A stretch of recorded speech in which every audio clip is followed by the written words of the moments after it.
So I'm the son of Croatian immigrants. They met here in San Pedro. I guess there was a group of young Croatian immigrants that used to meet at Cabrillo Beach and play volleyball, and that's how they met. And not long after they met, they got married. They got here differently, in quite dramatically different ways. My dad, when he was a kid, he was 15 years old, he, with a group of kids from his village, escaped to Italy by boat and was in a refugee camp in Italy for 4 years before coming to the United States.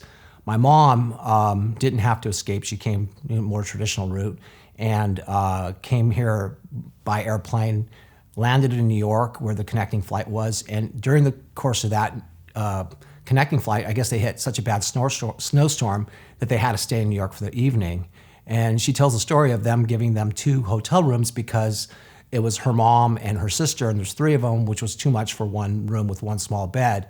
But being new to the country, they were so scared, they all climbed into the same bed together and didn't even use the second room. They all slept in the same bed. And then the next day flew to Los Angeles, came to San Pedro, and actually arrived in San Pedro on Christmas Eve. So after my parents met and got married, they were still relatively new to the country, and Croatian was their native language and easier to speak. So naturally in the house, that's what they spoke. And when I was born, they didn't speak English in the house, they just spoke Croatian.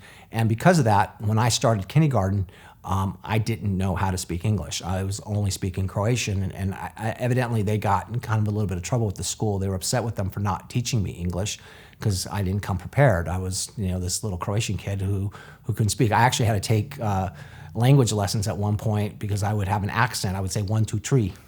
And from there, I went, by the end of the school year, my cousin came with his family from Croatia, and he obviously didn't speak English because he was new to the country, and I actually was his translator. So I went from not being able to speak the language to, by the end of the school year, serving as his translator for him in class.